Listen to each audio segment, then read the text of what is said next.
Hey, folks. I think you know I don't like to share a lot of personal information on this program, but I will tell you right now that I am a front wallet guy. I put my wallet in my front pocket, and I'm constantly looking for a wallet that is not bulky, one that is slim. And I found a couple over the years, but they fall apart very quickly for whatever reason when they're that slim. Well, now I have a new wallet that I am carrying around. It is super small. It is compact. It is, it's also incredibly durable. It's a Ridge wallet. Check this bad boy out. I don't know how many cards I got in there, like 6 or 7 or 8. And right over here, I keep my little bit of cash, which I never really have that much cash these days anymore. It also has RFID blocking technology. So you can't get, somebody can't come by and scoop your what do you call it? The card, or what is it? The chip. It comes in over 50 colors and designs and styles. So there's something for everybody. It has gotten over 10,000 5-star reviews. And it comes, most of all, with a 99-day risk-free trial. So how can you go wrong? Ridge, I mean, it's fantastic. You barely see this in my pocket. I carry it around, completely secure. And if you're like me and you don't like bulky wallets, this is the one to try. And also, make sure you get one of these. This is it is actually a keychain, except for the keys fold in. I promised Saul that I would let him put them in there. I don't know why. I guess for an 11-year-old kid, it's exciting. But it keeps all the keys in there, like it's almost like a little pocket knife. So your keys aren't jangling around. These two things right here make it possible. Put all your stuff in your front pocket. And you don't even notice it. Check it out. Go to ridge.com/majority. Use the code majority, 10% off. Thank you, Ridge, for sponsoring this episode and for the sleek look in my front pocket. We'll put the link in the podcast and YouTube description of the show that is going to start now. The Majority Report with Sam Seder. The destiny of America is always safer in the hands of the people than in the conference rooms of any elite. Sam Seder. They are unanimous in their hate for me, and I welcome their hatred. We must guard against the acquisition of unwarranted influence, whether sought or unsought, by the military-industrial complex. The Majority Report with Sam Seder. And I get the feeling you've been cheated.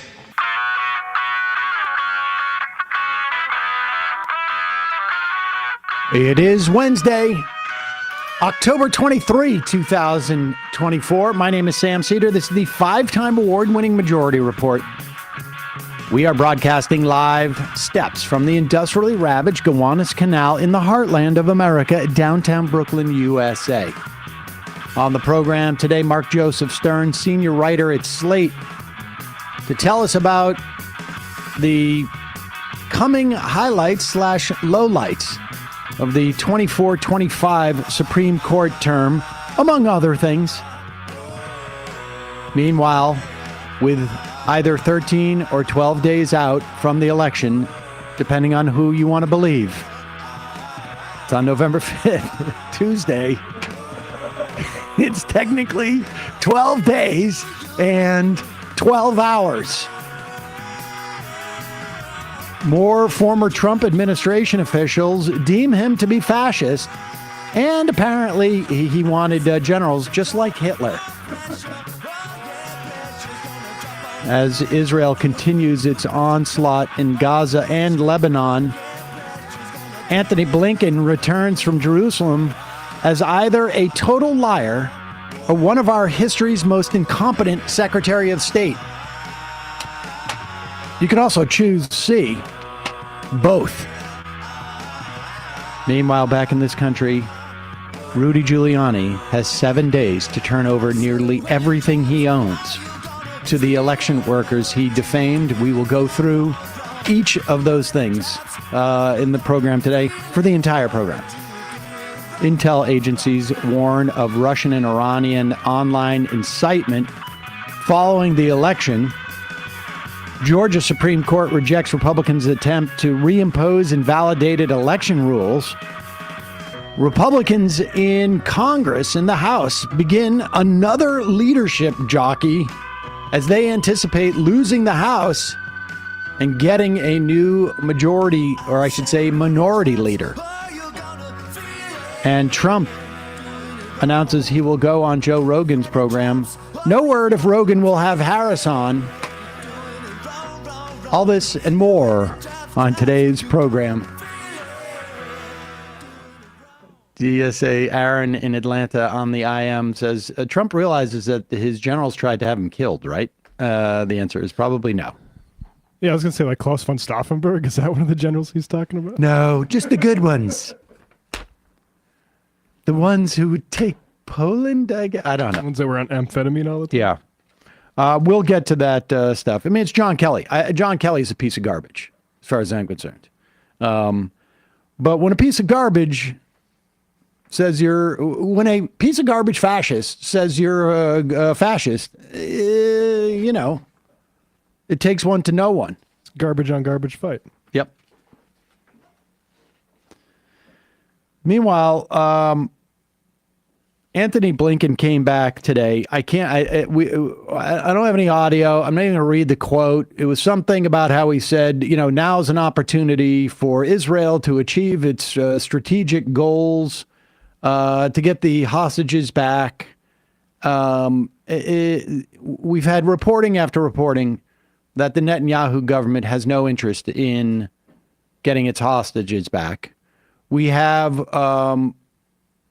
extensive reporting that the former leader of Hezbollah, Nasrallah, had agreed to a ceasefire in Lebanon, was going to pull back Hezbollah troops, and then Israel assassinated him. They have no interest in peace. They have no interest in a ceasefire. And when Blinken comes back and pretends like that's even on the table, he's either lying or he's just simply one of the U.S. history's most incompetent Secretary of State. And it is quite clear, whether it's Biden or Biden just basically, you know, giving his broad blessing to Brett McGurk and Hochstein, former member of the IDF, who are both the key figures in the administration who are running this, I guess, the Israel desk and the Lebanon desk and the Iran desk. And here is yet another former diplomat quitting the State Department after 18 years. 18 years. She came in under the Bush administration, the George W. Bush administration, the one that wanted to remake the Middle East and the image of the United States and how Iraq was going to be blossoming. She came in 18 years ago and she quit the State Department because of the Gaza policy, which, again, aside from this being a moral disaster, aside from it being an electoral disaster, we'll talk about that later in the program. It is, I mean, clearly a foreign policy disaster for the United States. Which is. In response to the onslaught of Gaza, I want to state the failures of this policy. That even for those that are thinking of it as this side versus another, we have to be realistic about the fact that it has absolutely failed. Secretary Blinken said Israel has achieved the strategic objectives in Gaza. No, it hasn't. That is quite a lie. Its objectives was the release of the hostages. That has not been achieved. Its objective was also the destruction of Hamas. That has not been achieved. The reality is that we, as the United States government, are in violation of U.S. law, of a multiple of laws that your viewers can Google for themselves. The Leahy Law, the Foreign Assistance Act, the Arms Export Control Act. We continue to willfully violate laws so that we surge U.S. military assistance to Israel. To what end? we are only empowering Benjamin Netanyahu to expand the conflict in Gaza, to expand the conflict within the West Bank, and now we're seeing the devastation in Lebanon. Again, to what end? We saw the Lebanese foreign minister insist that Nasrallah and Hezbollah had actually agreed to the US and France proposal for a ceasefire before he was assassinated. There are other ceasefires in Gaza that we have been pushing, that Netanyahu is the obstacle. Yet this administration refuses to shift its policy, refuses to enforce US law, and continues to surge US military assistance. And the result has been devastating. Absolutely devastating. These are human beings in Gaza that are being absolutely massacred, children. And this is going to have generational impacts and ultimately will not keep Israel any safer. And the entire region is destabilized, as we're seeing now with the threat of Iran as well. The policy has to change, and it has to change now. I mean, regardless, and she makes this point at the beginning, regardless of what side your sympathies lie, there is absolutely, and regardless of whether you believe, Israel can defend itself and annihilating, a minimum of 45,000 people, a minimum of tens of thousands of children and women, regardless of whether you actually believe that is part of the definition of keeping them safe, or their right to retaliate, or whatever justification. From the perspective of Israel's security, it's absurd to think this is going to provide any type of long-term security. It's absurd. I mean, people can debate it, but it's absurd. If the so-called biggest attack on Jews since the Holocaust happened a year ago, 75 years after the depopulation of much of Palestine. What makes you think this is going to make any difference at all?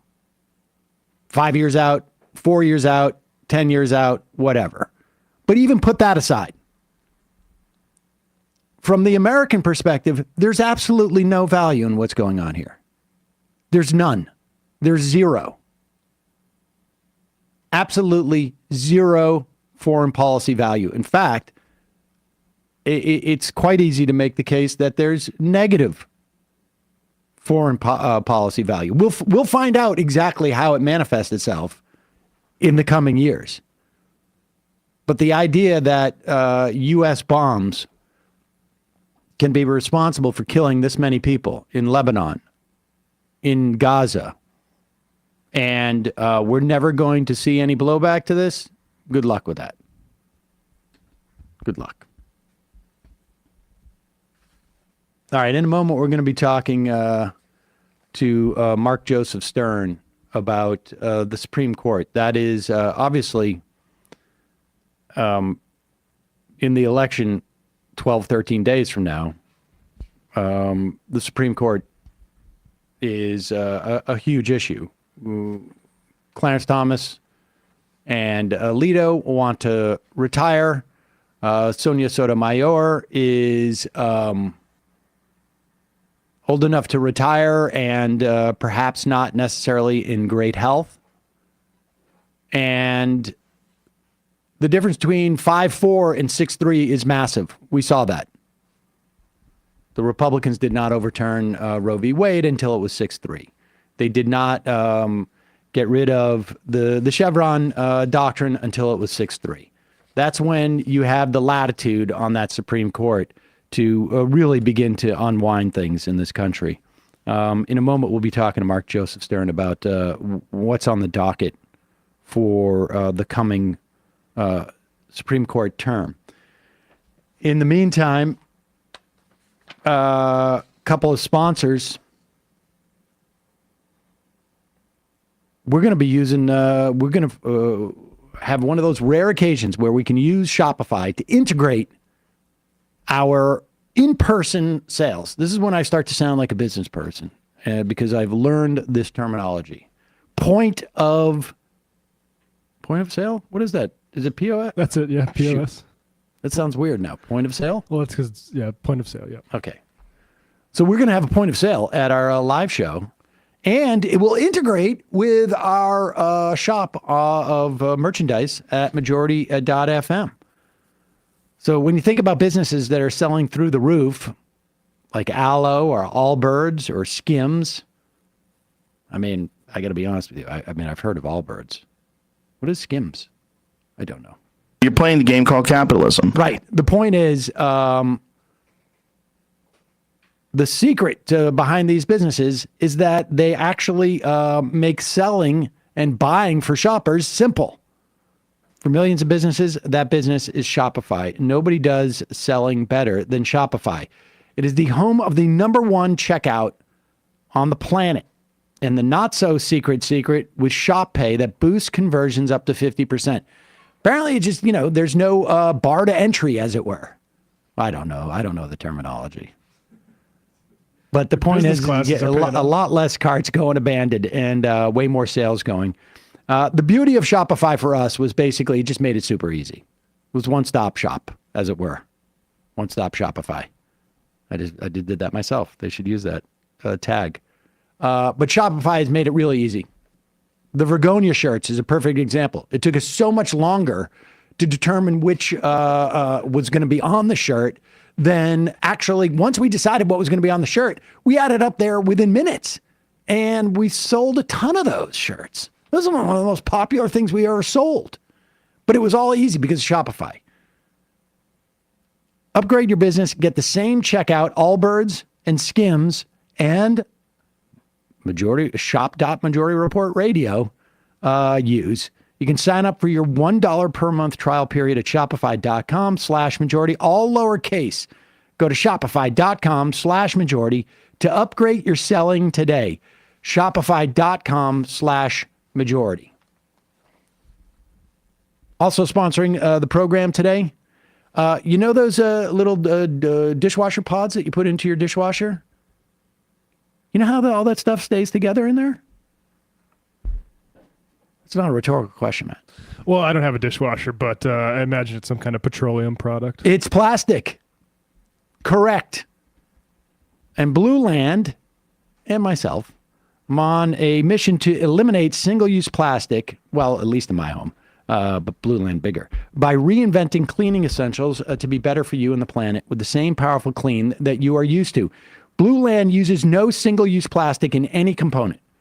Their bottles, they got plastic bottles, but they reuse them. They're also color-coded, so you don't confuse your window with your all-purpose with your bathroom cleaner. They have tablets instead of little baggies, essentially, that you put into your dishwasher. And all their wrappers are paper, fully compostable. Blue Land products are effective and affordable. Their dishwater washer tablets are proven to perform on baked-on, burnt-on stains. No rinse aid needed. I can confirm no rinse aid needed. I'm the type of person, though, who always scrubs the dishes before I put them into the dishwasher because that's just the way I was trained. But you can get more savings by buying refills in bulk or setting up a subscription. You save a ton of money. You save a ton of space. And you're also not putting microplastics on your plate or having it go into the water supply. I mean, the plastic goes somewhere. It just gets broken down and then goes into the ocean. Blue Land's trusted in over 1 million homes, including mine. Blue Land's special offer for our listeners right now. Get 15% off your first order by going to blueland.com/majority. You don't want to miss this. Blueland.com/majority. 15% off. That's blueland.com/majority. Get 15% off. Link in the podcast and YouTube descriptions and at majority.fm. We're going to take a quick break. When we come back, Mark Joseph Stern on the 2024-2025 Supreme Court term.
We are back.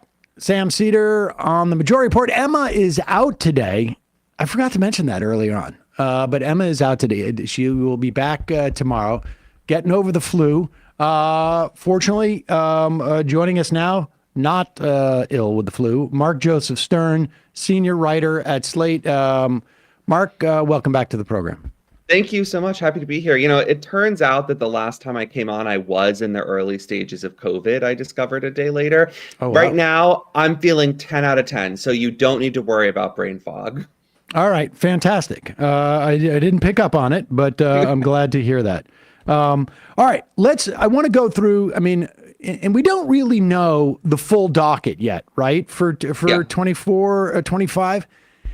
Well, broad stroke, do you have a sense that, like, at least at this stage, the court is sort of like trying to tap the brakes a little bit? I mean, it is, in terms of controversy. I mean, John Roberts, there was a sort of a devastating piece. I think we talked about it last time we were on, maybe, on John Roberts in the immunity case. And supposedly he was really hurt by everyone's reaction to it, which I found charming.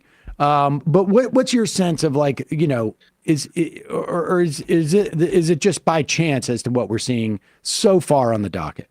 Yeah, I think it's less that the court is tapping the brakes and more that the court is trying to hold all the major cases over until after the election. And, you know, something that we learned during the whole Dobbs controversy and after is that the court actually voted behind the scenes to take up Dobbs months before it revealed to the public that it had voted to take up Dobbs. So, you know, Dobbs is the case that overruled Roe versus Wade.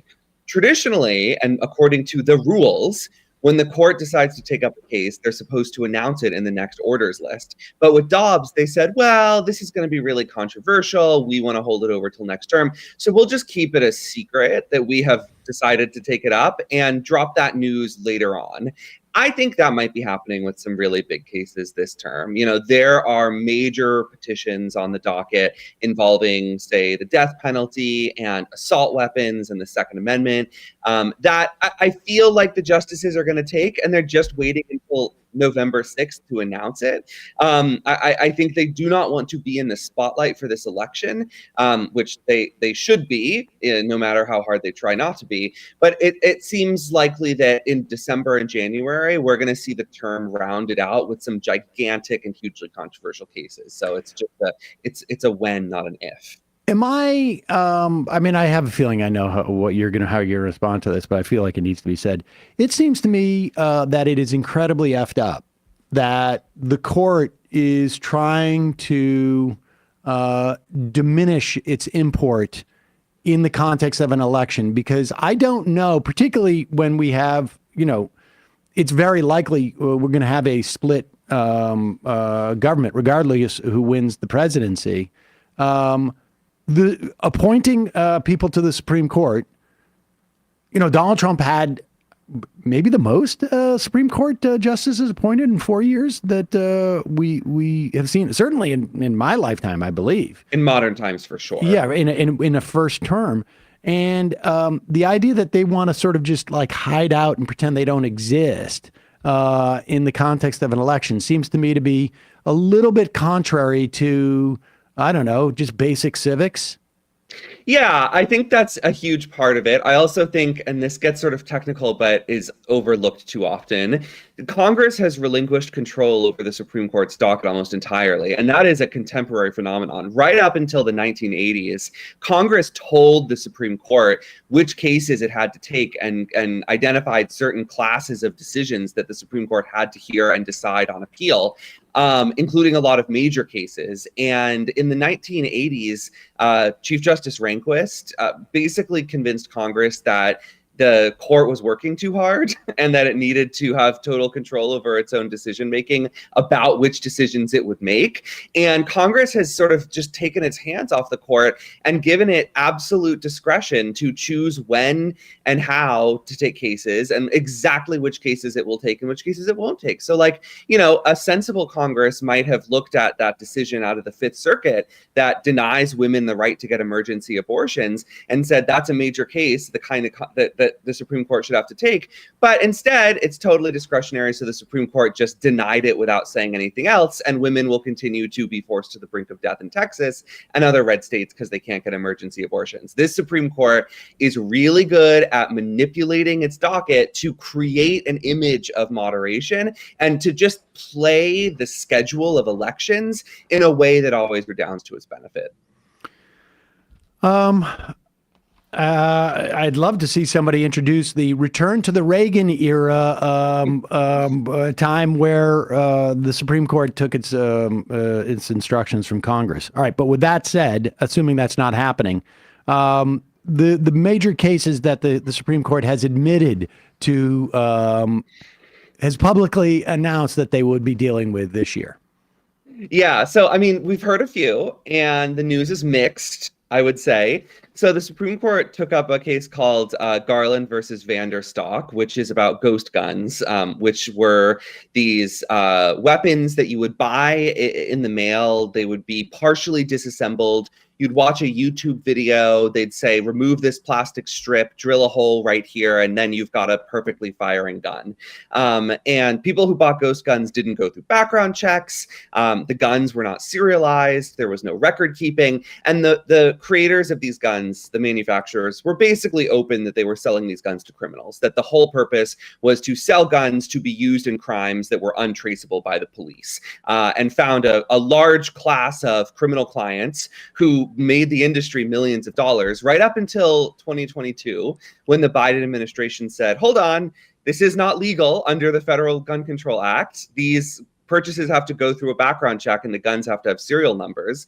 Once that rule took effect, the entire industry was basically destroyed because they could no longer sell directly to the criminals who were their clientele. And Vanderstock was a challenge to that rule that had sort of decimated the industry. The Fifth Circuit, of course, which is crazy, had purported to strike down the rule. I think the Supreme Court's going to uphold the rule. I think we're good on ghost guns, if nothing else this term, because I think that the sellers of these guns, sort of merchants of death, they flew too close to the sun. They made it too obvious that their entire business was built around allowing criminals and young people with mushy, underdeveloped brains to buy guns and shoot people. And at least John Roberts and Amy Coney Barrett are not going to go along with this scheme to revive the ghost gun industry. Two things will strike me. The first one is there, do manufacturers of ghost guns and sellers of ghost guns, do they have the same immunity that gun manufacturers have? I mean, in other words, like, it seems to me that, and this is on my brain because I just came back from the tort conference a week or two ago that I attend on a regular basis. Seems to me there's got to be a couple of good plaintiffs out there to essentially like sue these people, off the plane of existence, essentially. I love that you were at a tort conference, first of all. That really warms my heart. And your question is twice exactly a year, right. Twice a year, amazing. Buddy. Oh my God. For a decade. Somebody sign me up for this, please.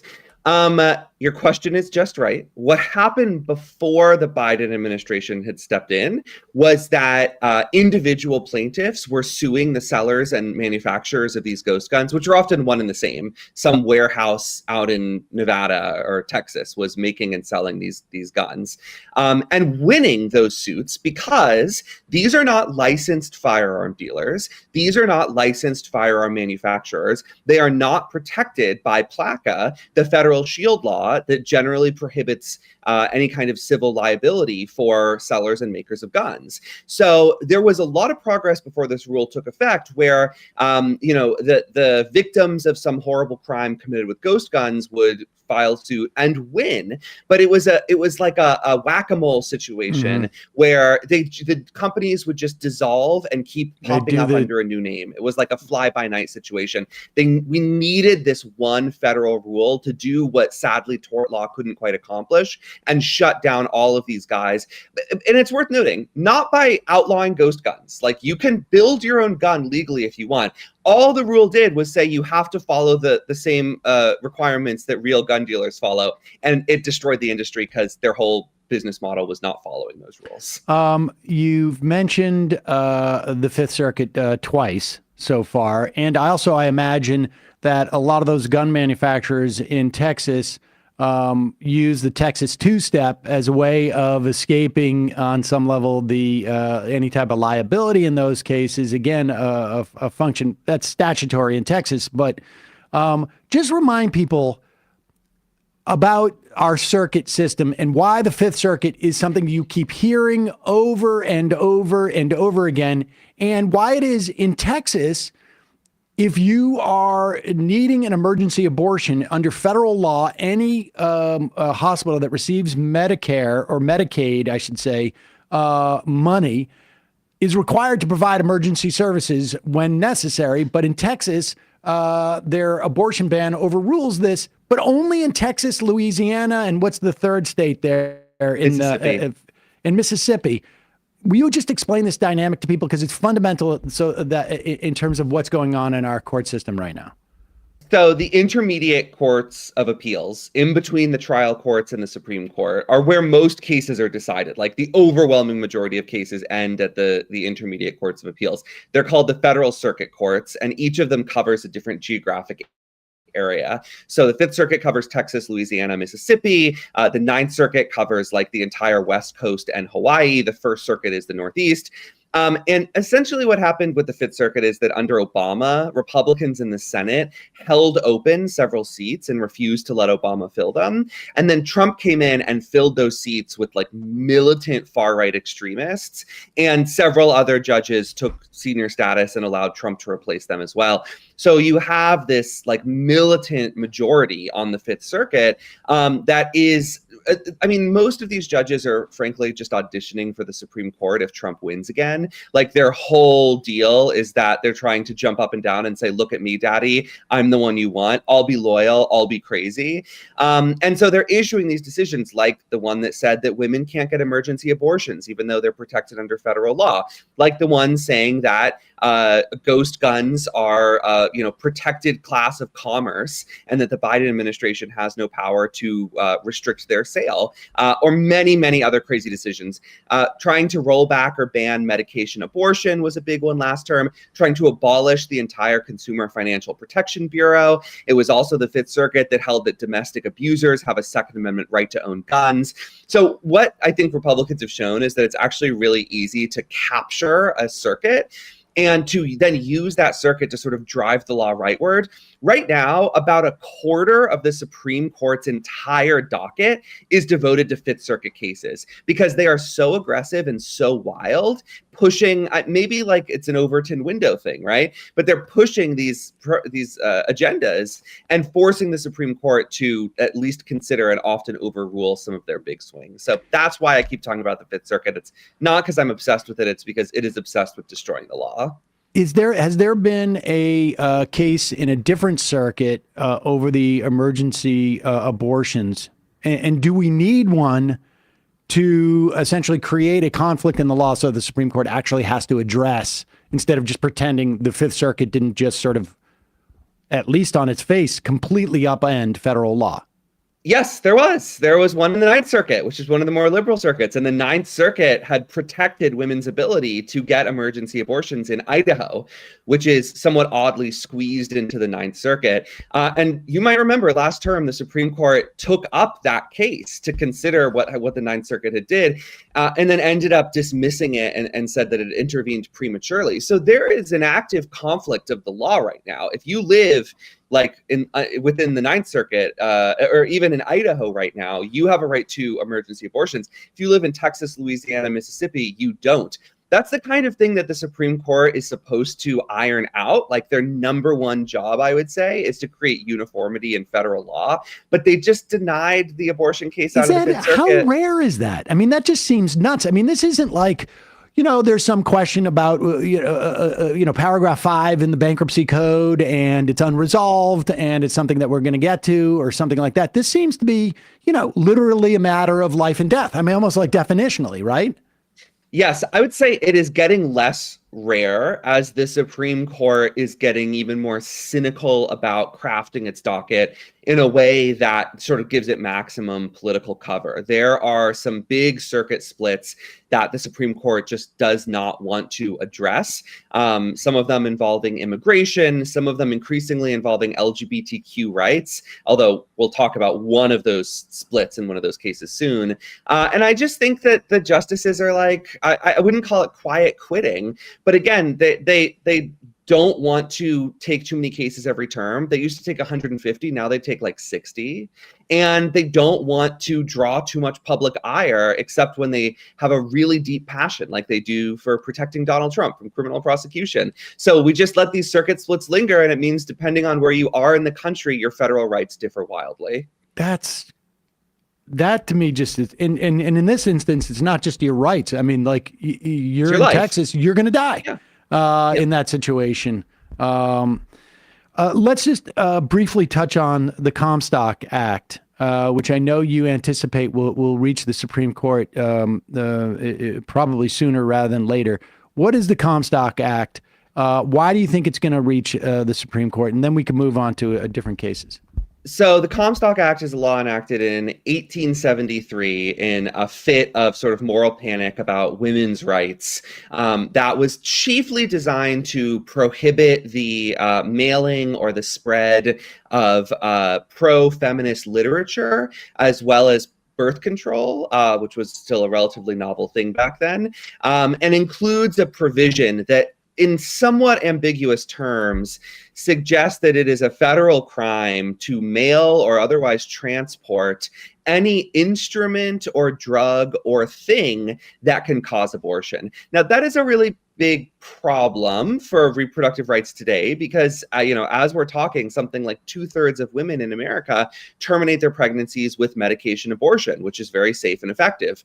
It's been approved by the FDA for 24 years. And, more broadly, like, abortion clinics, where they are legal, rely on the transportation of tools and other things to be able to perform procedural abortions in the doctor's office. So if you read the Comstock Act like very, very literally, it means that there is already a nationwide abortion ban on the books, that medication abortion is illegal, that abortion tools are illegal, that basically everywhere in the country that abortion is happening, that's a federal crime.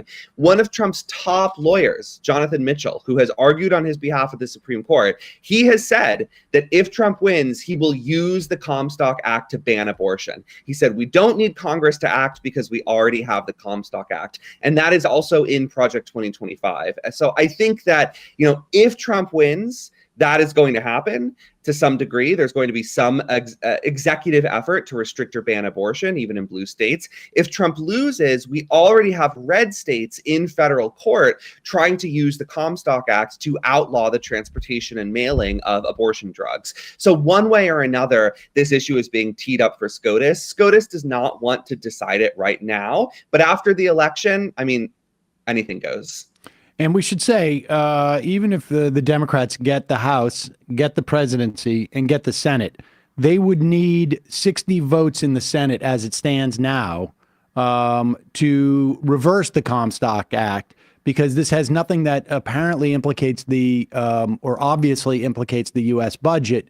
And you can't do it through reconciliation. You really just have to basically get rid of the filibuster, at the very least, for this vote. And I don't know. Hopefully that would be something they would do if they were in that position. But get ready for the abortion. It's really a stealth federal abortion ban is really what we're talking about. That is what Trump's top lawyer has called it and intends to use it as, yes. Let's move on to U.S. versus Scrimetti. Is that how Scrimetti? Yep. This is a case that's definitely that the court has already announced that it's taking. Yeah, but won't hear arguments until after the election. So, very convenient. Delayed those arguments for an unusually long time to ensure that they would happen in December instead of November, for what it's worth. These cases, this case is a challenge to red state laws that prohibit transgender youth from accessing hormone therapy, including puberty blockers. It's not about surgery. It's only about puberty blockers and cross-sex hormones. And it involves Tennessee, which is one of almost half the states in the country that have imposed these bans on healthcare for transgender youth, and said, and I think this is important and often gets lost, a cisgender child who needs hormone therapy or puberty blockers, of which there are many, they can still access that care. There's no problem there. But if a child comes in and says, I am transgender, they are legally prohibited from accessing any kind of hormone therapy or puberty blockers. So like a 9-year-old boy who's undergoing puberty too early can get a puberty blocker for that. But if a 9-year-old comes in and says, I was assigned male at birth, but I think that I'm trans and I need time to consider it, they're not allowed to get a puberty blocker. Directly targeting trans people and also classifying people on the basis of sex in a way that the Supreme Court has previously said is unconstitutional, and also that, violates equal protection to sort of engage in this overt discrimination on the basis of, what someone was deemed at birth, male or female. I'm not super optimistic about this case. I do think there's some hope. I think that logically it follows on the heels of the Bostock decision in 2020, where the Supreme Court said that you can't discriminate against trans people without discriminating on the basis of sex. But this is still the Dobbs court. And I fear that they're just going to say, there weren't trans children in 1789, so trans children today have no federal rights. Well, there also wasn't hormone blockers in 1789. So how does anybody have, is there a precedent for statutory intervention in a doctor prescribing medication for some symptoms, but not another? I mean, this is what's insane about this. Like, there are times where the FDA says, like, all right, you can't use this for off-label, right? Like, let's say just like the Ozempic. Like, the idea that there would be a statute that would be written in the state of whatever, whatever state it is. You can use Ozempic for one set of symptoms or indications, but not for another, not based on any type of medical data whatsoever. Just like, we just think that it's a little bit lazy of you to use it if you're overweight. And it doesn't, morally, it just feels like you're not working hard enough to lose weight. And so therefore, we've decided no. It is extraordinarily unusual to see states step in and, in many cases, criminalize with felony penalties the provision of a certain kind of care or medication under these narrow circumstances. And it is even more unusual, it's just downright aberrant, for a state to do so on the basis of sex. I just can't stress enough that these laws decide who can access certain kinds of care solely based on the sex that they were assigned at birth, not based on, in my view, any kind of persuasive medical analysis. They cite the Cass report from the UK. The overwhelming majority of medical authorities have rejected that and support healthcare for trans youth. Certainly puberty blockers at a minimum and cross-sex hormones. Again, we're not even talking about any surgical intervention. And the only real precedent that even falls anywhere along the spectrum here is abortion bans. I think they're very, very similar conceptually. You have another instance of a state prohibiting one particular kind of medical procedure and then narrowly describing when it is not permitted, and doing so in a way that seems, frankly, very much rooted in sex stereotypes and a subjective religious view of morality. But that's exactly what gives me a red flag about this case for the Supreme Court, because the Supreme Court didn't see a problem with that for abortion bans. So I'm not sure it'll see a problem when it comes to healthcare for trans youth. How many statutes are you aware of across the country that prohibit minors from getting plastic surgery? I believe the answer is 0, and I am also certain that the number of minors who receive breast augmentation surgery in this country every year vastly outweighs the number of children receiving, say, top surgery for a transition. I would say even augmentation and even reduction. Yes. There are not, just like I knew girls when I was in the junior high or high school, a couple of girls who had breast reduction because their breasts they felt they were uncomfortable how big they were. Yeah. So under these laws, if you go to the doctor and you say, I'm a girl and I want breast reduction surgery because my breasts are causing me discomfort, that is legal. But if you go in and you say, I want breast reduction surgery because I am transgender or gender nonconforming, that is illegal and in many cases a crime. That makes it really explicit as to what's going on there. This is about policing some type of gender ideology essentially, and that is born out of religious fundamentalism. All right, what else should we be talking about? Is there any other cases at the moment that we should look for, or is it worth our while more to talk about what's happening in terms of I want to talk about what DeSantis has been doing in Florida, and then also what we can anticipate in terms of cases, because the Trump campaign and the Republicans have already launched almost 200 cases around the country on furthering some type of election denial. They've lost a tremendous amount of them, but it does feel like they're setting up a predicate for a response in the event that Trump loses. So I think there's just one more we should flag, Glossup versus Oklahoma, which shows the extremism of the death penalty jurisprudence today, because this is a case where the Republican Attorney General of Oklahoma does not want to execute a man. His name is the man is named Richard Glossup. He's been on death row for decades. He's had multiple last meals. There's really strong evidence that he's innocent. There's really strong evidence that he was denied a fair trial and that prosecutors withheld key evidence that could have helped him avoid the death penalty. So the Attorney General says we don't want to kill him. The Oklahoma courts, which are very conservative, have ordered the Attorney General to kill him. And the Supreme Court of the United States must now decide, essentially, can the Oklahoma courts get away with forcing a state to execute someone who the state doesn't want to execute, or will Glossup live to see another day? And again, it's just one of those cases where to describe it is, I think, to illustrate the perversion and incoherence of how the death penalty operates today. I mean, it's very rare that a court will supersede a prosecutor's recommendation for punishment. And this seems to be, well, this is obviously the most extreme that you can get in terms of superseding a recommendation in terms of punishment. Yes, and I don't know how it'll turn out. The justices were all over the place. It was like they didn't have their morning coffee or Adderall or whatever they need to get on the ball. It was not a pleasant oral argument. All right, let's talk DeSantis before we get briefly before we get to what you're sort of sussing out about the Trump legal strategy. So I think most of your listeners probably know, your viewers know, that Ron DeSantis is on a mission to defeat Amendment 4, a ballot initiative in Florida that would overturn the state's current 6-week abortion ban. It needs 60% vote to pass. It's going to be a real climb. DeSantis is using a lot of taxpayer money to run ads against Amendment 4, but he has also begun That seems like illegal.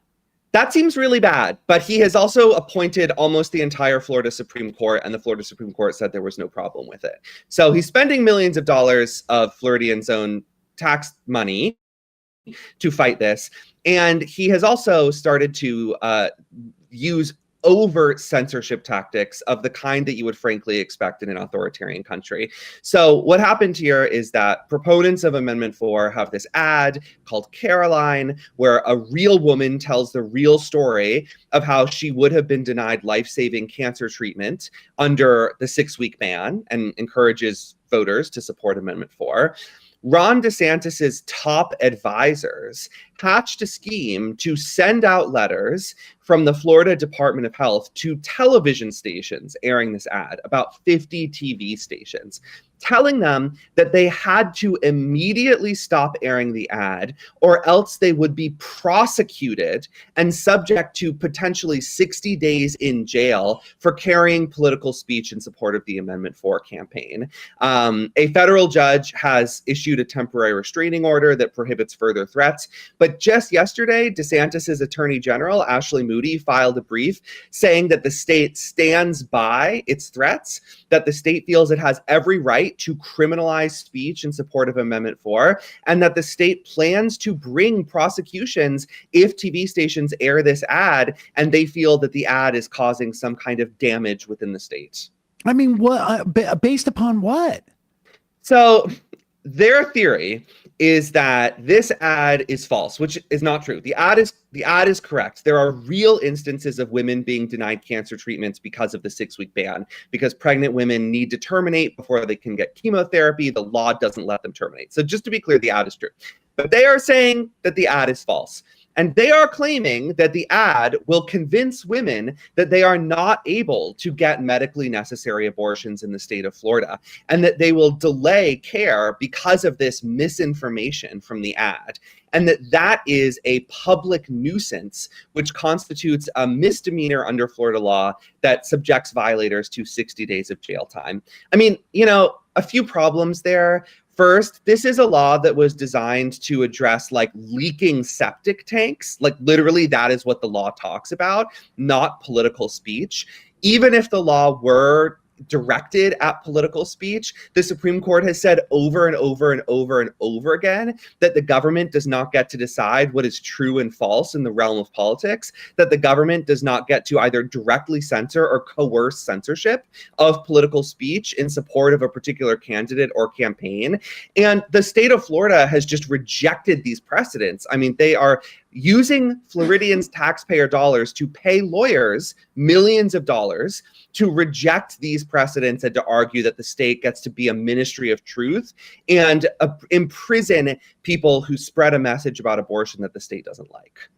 Well, I am impressed that there's any ink left for you to write about this, because I'm sure there are folks like Glenn Greenwald and Matt Taibbi and a lot of COVID deniers who are using so much ink in writing about this incredibly obvious overreach by a government on the media and on the free speech that there's any ink left for anyone else to even opine about this.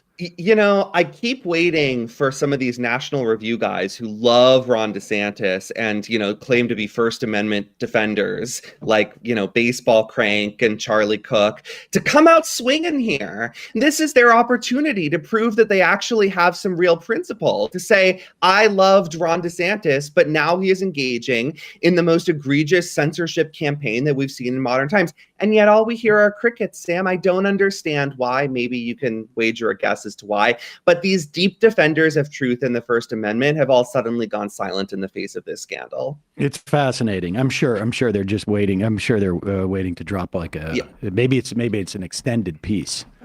Sometimes the lead time on these, my understanding is that it takes a long time for these longer pieces to get published. All right.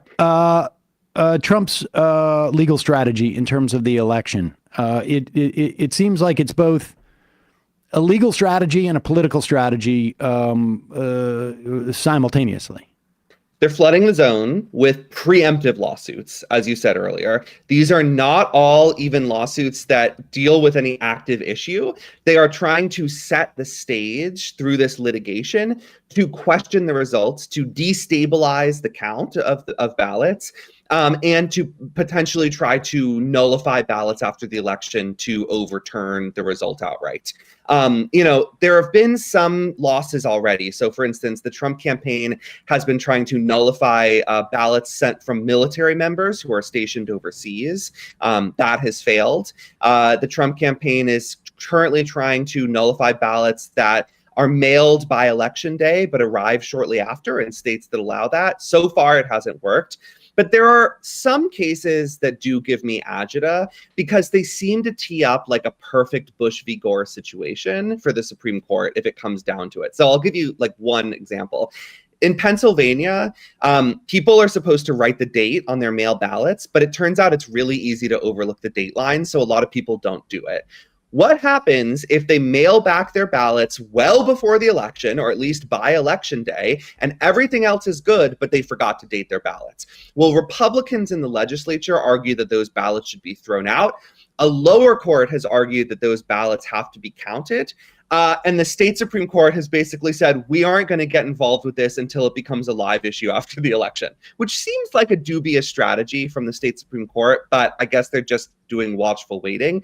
Either way, if this election comes down to like 500, 600 mail ballots in Pennsylvania, this is the litigation that the Trump campaign is going to use to try to swing the election. And I think that's why they're casting this wide net, because there are similar issues like this in every state really, but especially swing states with divided governments. And I think the goal is just to be in place, ready to spring out with a lawsuit if the election takes another sort of Bush v. Gore turn. People have always wondered why it is that Pennsylvania in particular, why they do not allow the counting of mail-in ballots, early ballots, absentee ballots prior to Election Day. In Pennsylvania, if I remember correctly, they cannot start counting those ballots until Election Day, which ends up like, drawing the whole day out. It also sort of, it gives the opportunity for the Republican candidate to say, what's going on here? What kind of shifty things are they up to that it's taking this long to count the ballots? Well, it's because your own Republican Party wouldn't let you count them before Election Day, A. And B, it also means that these are live issues in the wake of the election. They cannot be resolved prior to then. Yes. So just to be super clear about this, Democrats have proposed bills in Pennsylvania to allow for the early counting of ballots, modeled after states like Florida, which is a national model in counting and producing ballot results, on Election Day, pretty much as soon as the polls close. Pennsylvania Republicans have persistently denied and fought and defeated those measures to allow the early counting of ballots, specifically because this is a top priority of Trump and MAGA world. Trump and MAGA world understand that they have the most leverage after an election when the ballots are coming in, dribbling in, and slowly being counted, sometimes recounted by hand for days or even weeks after a race. They want to keep it that way. And so Trump has essentially gotten his allies in the Pennsylvania Senate, which is the one chamber controlled by Republicans, to prevent the enactment of a new law that would permit early counting of ballots. So if this comes down to Pennsylvania and on election night we don't have a result, it will be because Republicans have blocked laws that would do the sensible thing of just allowing these ballots to be counted when they're received rather than waiting until election day for no good reason. And those of us who remember the 2000 election, remember how important calling Florida for a Bush was important. It happened to be called by his cousin, this guy Ellis, who worked at Fox News, and how the Supreme Court said we have to stop the counting of the ballots in Florida because it may be prejudicial towards George W. Bush because he sort of is the default winner of Florida, even though we haven't established that yet. These presumptions end up what we perceive as just like, oh, that's just people's perceptions. They end up being operable or operative in these court cases. And that was a court that looks relative to the court today, looks like, a bunch of do-gooders, essentially. And so that's really important. What about Georgia? What's going on in Georgia? Do you have a sense? I think Georgia is good news. So the Georgia Supreme Court has ensured that these crazy election board members who are trying to mandate the hand counting of ballots, along with several other sort of Trump wish list items that would have slowed down the count, that will all stay on hold. That is frozen. That will not happen in 2024. Instead, Georgia will play by the usual rules of allowing a relatively quick count without any prejudicial delays, genuinely prejudicial delays. So I think Florida's Georgia is a bright spot. I don't know that we'll get a clear result on election night, given how close it will be. But the Georgia Supreme Court, which I would say is dominated by like conservatives who aren't crazy, has done the right thing in preventing Trump and his allies from slowing down the count in a way that would give them leverage to try to overturn the results. Well, we're doing a live show in person in front of almost 400 people in Brooklyn on election night. So we need to get this wrapped up by midnight. Yeah, I agree that should be the number one priority of election officials and the campaigns. And I will definitely relay that information to them as best I can. Is there someone I can sue? Because this is going to be a bit of a mess if we have to leave there after 5 hours and this ain't resolved. If you do, I am not your lawyer. I just want to make that clear. Fair. But people got to get paid. And if you know, Mark Joseph Stern, senior writer at Slate, thanks so much for your time today. We'll link to some of your more recent pieces, particularly this one about DeSantis. I think people really should read up on it. It's extraordinary what's going on down there. And we will, I guess we will next speak to you after the election, and we'll have a better sense of so painful to contemplate what's happening though the next 2 weeks, or frankly 2 months for that matter. We'll see, but really appreciate your time. Always fun to come on, even when you end by destroying my mental equilibrium. I'm sorry about that. Good luck trying to regain it. Thank you. All right, folks, we're going to head to the fun half of the program, wherein we will have fun. There's a lot. Let me just address this briefly. We will discuss the seeming meltdown that Tim Pool seems to be having. I think it's public knowledge, or largely, that Tim invited me on to his show for November 1st. That involves some travel. Anybody who knows me knows I don't like to travel. Anybody who knows me knows that I would rather not travel before the election. Anybody who knows me knows I've been traveling more than I like to. I went down to New Orleans for a radio conference a couple of weeks ago. I went to Vegas. I had to go to Worcester for, the Jewish high holidays. So you hit the three big party capitals of America: New Orleans, Las Vegas, and Worcester. Worcester just was exhausting. Everything else was fine.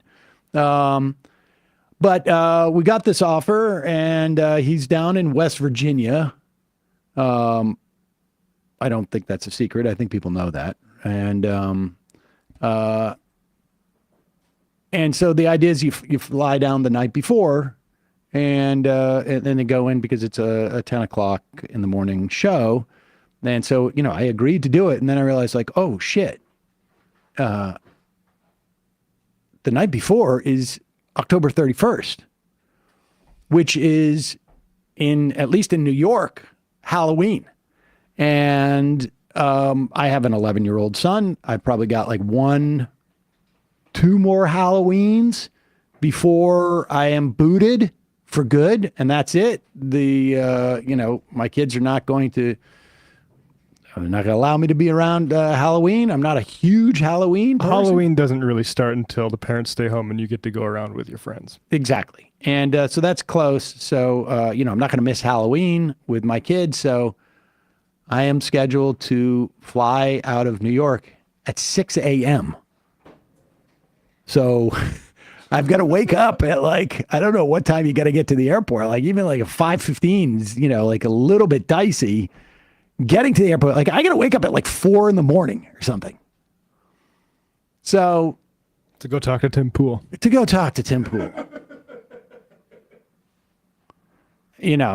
And, it's an obligation. This is not something that I'm particularly looking forward to. I don't care, frankly. About the ideas or whatever it is. And then, so over the past 2 days, Tim has been having some type of nervous breakdown. or something. And,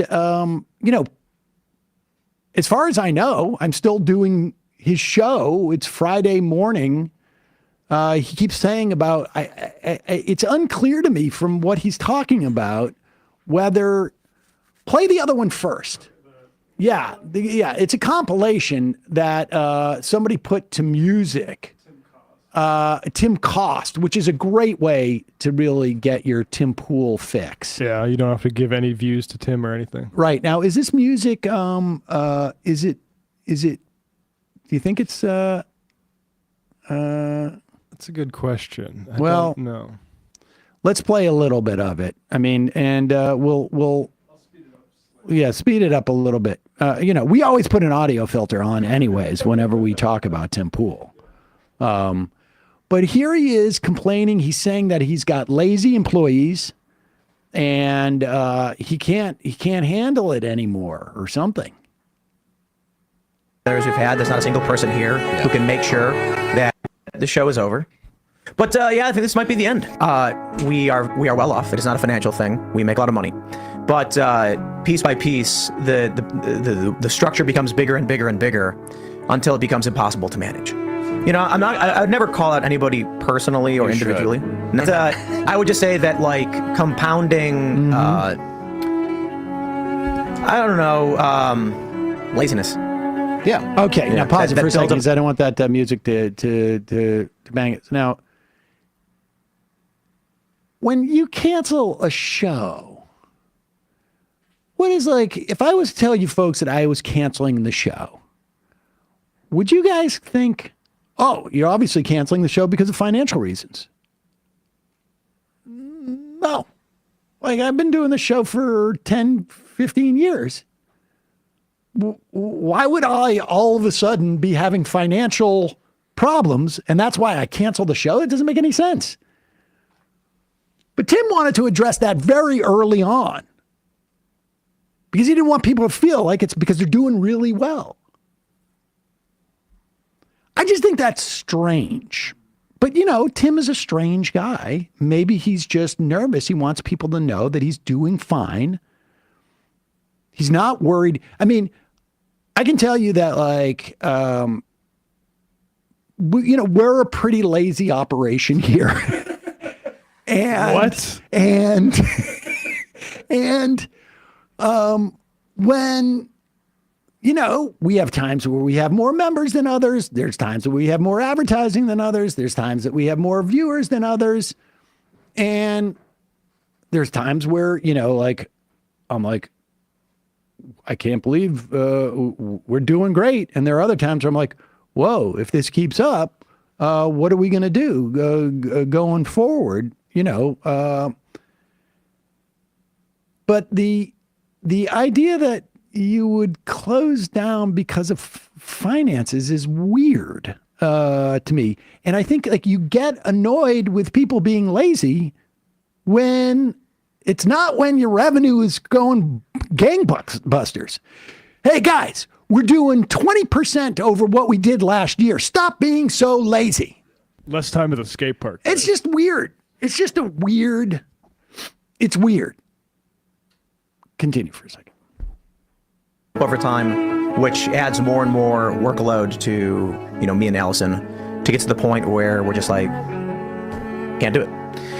We do really well. And, it just, the said that again. We do really well. Without a proper CEO who isn't hosting the show, it's not possible. Okay, now stop it for a second. It's funny because when was Emma on this program? When did Emma do Tim Pool? About a year ago, I think. Yeah. Didn't Tim Pool say, you guys are bad businessmen? You need to hire a CFO. Is that what he said? We need to hire a CFO? CFO, yeah. He knows all the letters. I'm not going to question it. So this is 2 nights ago where I couldn't quite make out, like, I even watched, like, a longer clip and I couldn't understand, like, wait, are you quitting? It wasn't clear. And so this is what he came back with last night, I guess. All the stress has come to a head.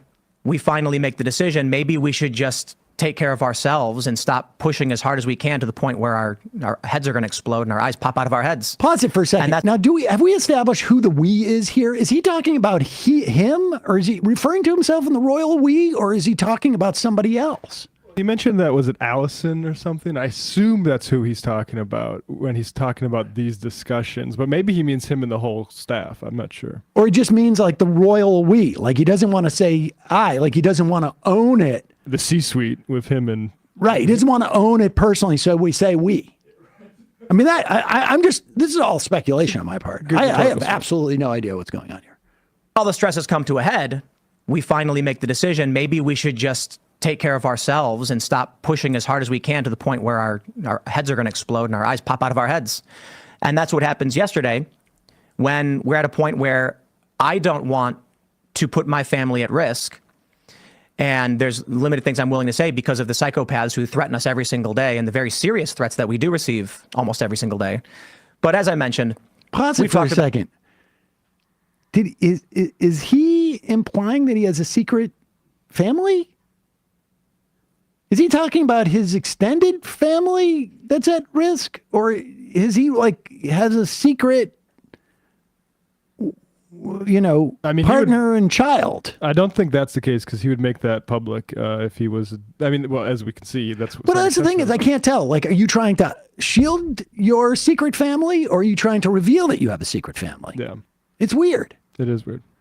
Also, given that a few members of his family are in our chat occasionally. Well, I feel like we have more contact with the members of his family than he does, maybe. But maybe there's other parts of the family that we're not clear on. Who threaten us every single day and the very serious threats that we do receive almost every single day. But as I mentioned, we've talked about it. We worked through as much as we can. And I think largely due to the response from our loyal fans, members, viewers, and, and some friends and family, we'll make it work to the best of our abilities. So with that being said, it's kind of the weirdest way to announce that I'm pursuing, my family life to the best of my abilities. And I will stress too, one of the most frustrating things about... Does this make sense to anybody? This is completely... he is announcing that he has a family. I believe this is maybe a very strange way of announcing a pregnancy. Ah. That's what at least our chat is saying. I think that's what's happening here. But it is a very weird way of saying, I'm stepping back from my... There's a simpler way of saying this. I have a relationship that you folks aren't aware of, and it requires my attention. And therefore, I am stepping back. But it's unclear to me what he's stepping back from. And that's still speculation, I'll just say. Yeah, it's unclear. Like keep listening. If anybody can figure this out, I don't know, maybe a Tim Pool listener can figure it out because maybe there's some frequency that I'm not picking up on. I think largely due to the response from our loyal fans, members, viewers, and, and some friends and family, we'll make it work to the best of our abilities. So with that being said, it's kind of the weirdest way to announce that I'm pursuing, my family life to the best of my abilities. And I will stress too, one of the most frustrating things about, comments, for instance, I know not to read the comments. I know that half of them are just stupid and half of them are great, but it really does sting when for the past several years, there are people saying, haha, Tim, you don't have any children. Why aren't you married? And the reality is because I'm sacrificing to try and make this work and produce something that I think is valuable to people.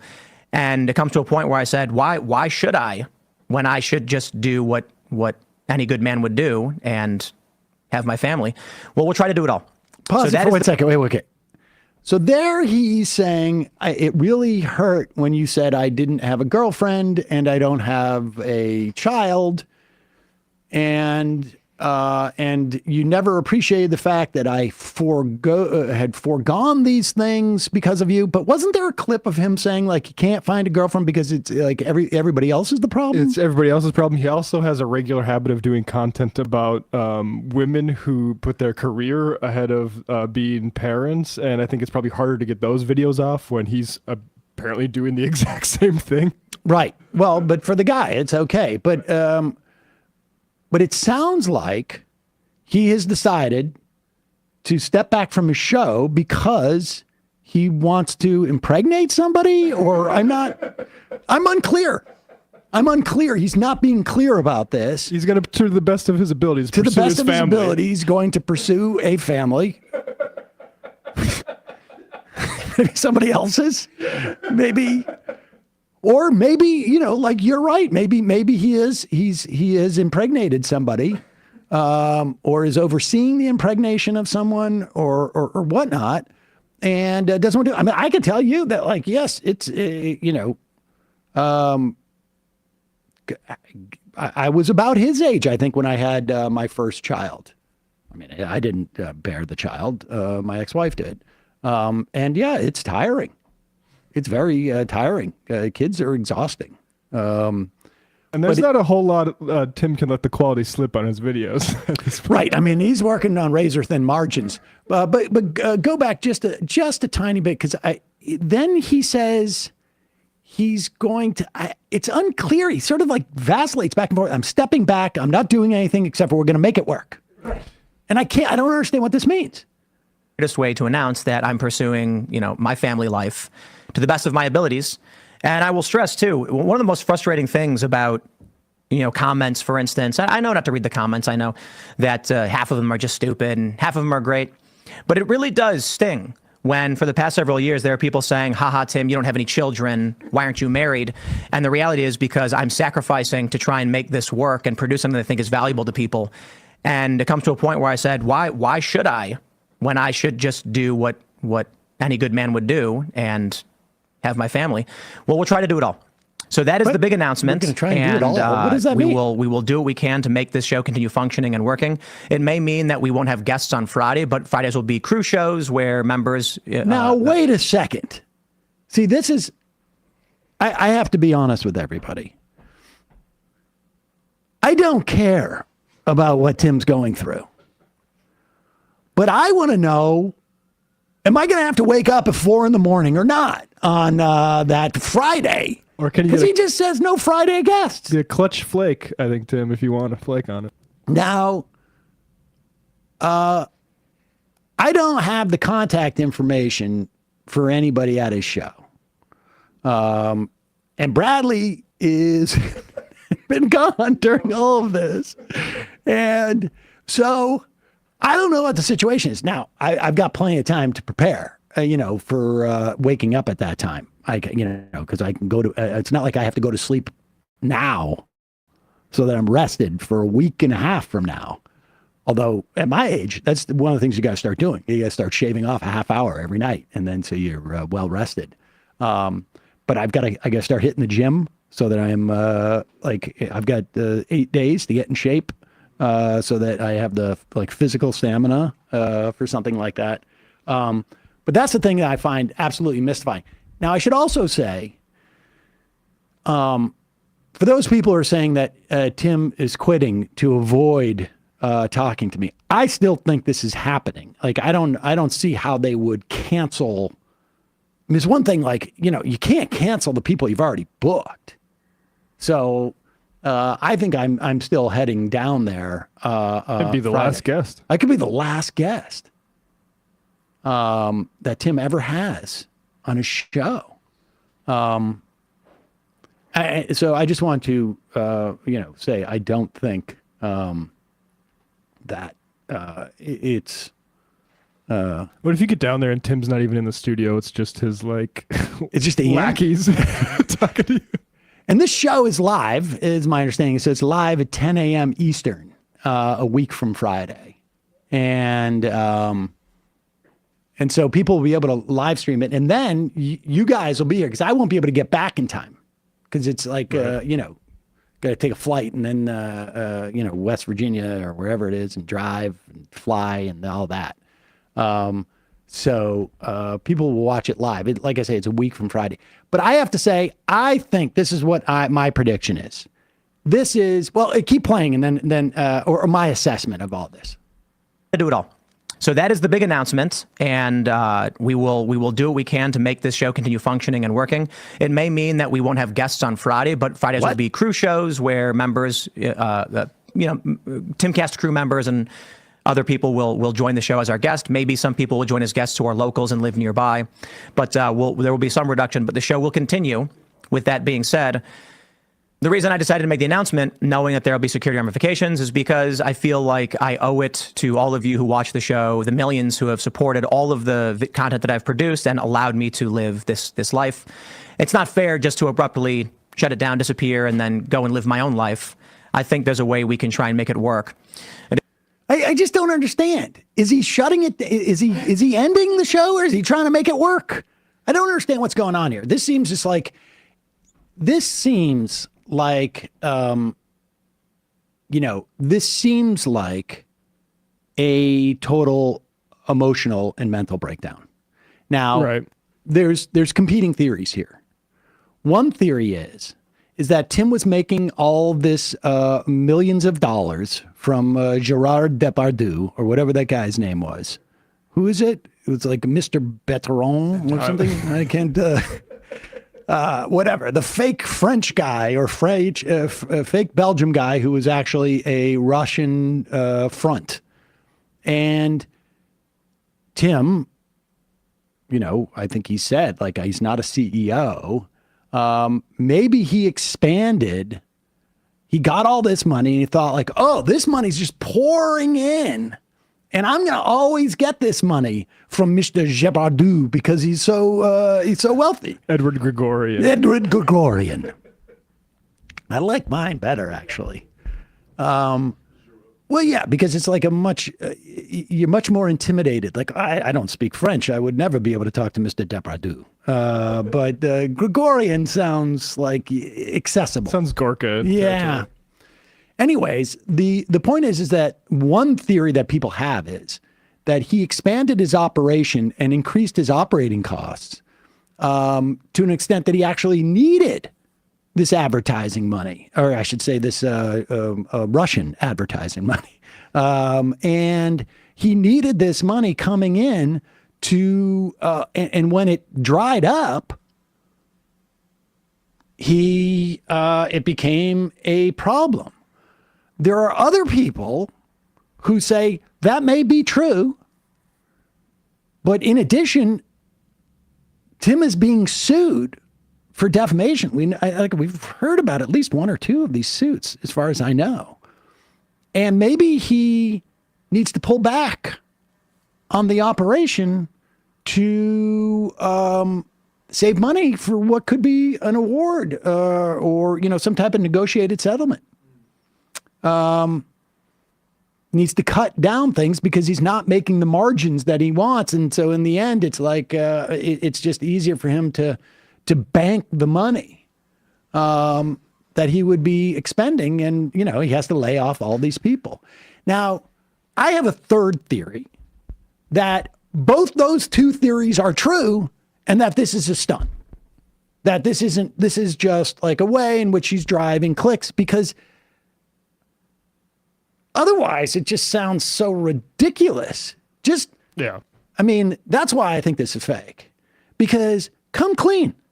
Like, what is it? Like, what's the big deal? Okay, you know what? I have a kid, and or I may have a kid. I mean, like,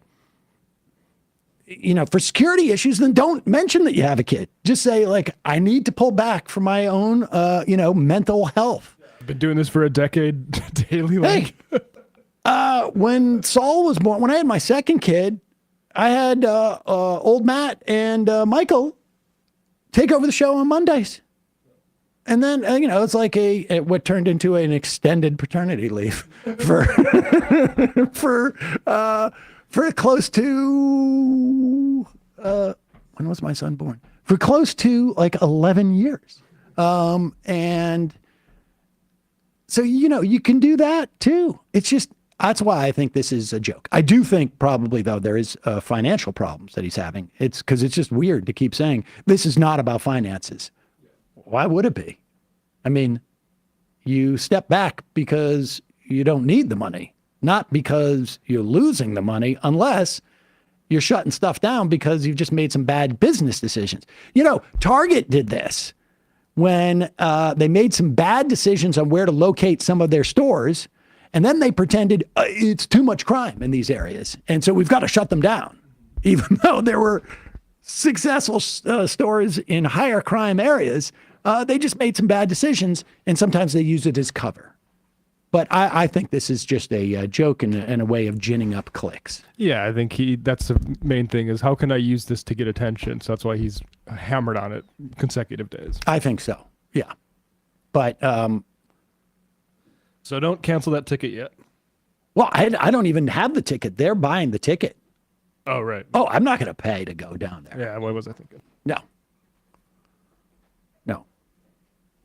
I've got to pay for a gym membership for the next week and a half so that I can get enough physical stamina to wake up that early.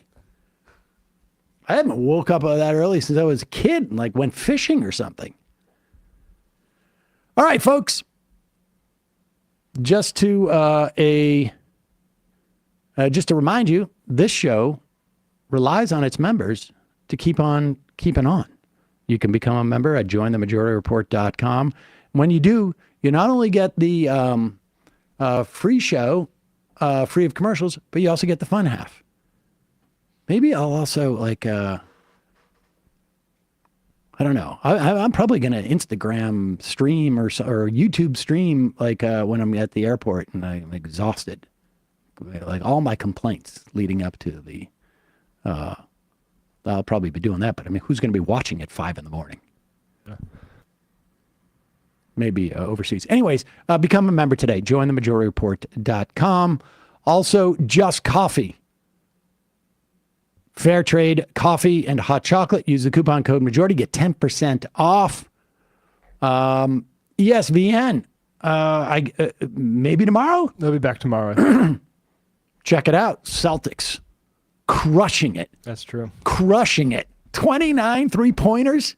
And Tatum looked really good, too. Oh, my God. What you want to see after this Sunday. Forget it, folks. Forget it. This season's over. I'm excited. I'm going with Saul to watch them play the Nets. Oh, nice. Yeah. Mm-hmm. That's the nice thing about the Nets is they're the worst team in the league. Easier to get tickets. And you can get tickets easy.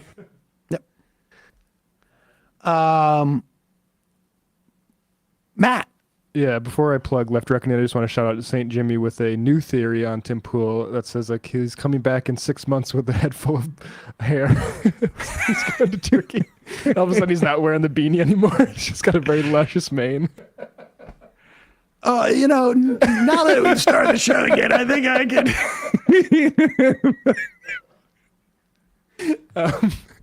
I Left Reckoning last night. That would be awesome. He's so funny. Just a thick head of hair. Straight from Turkey.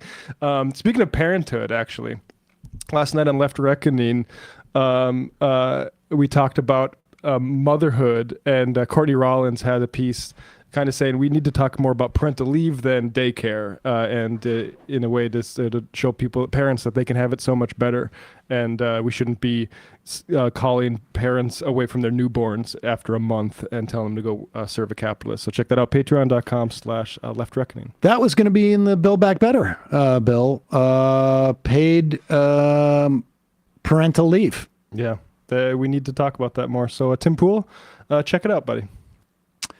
Folks, see you in the fun half.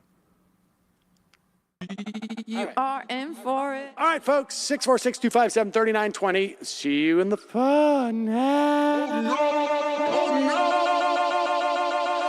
Are you ready?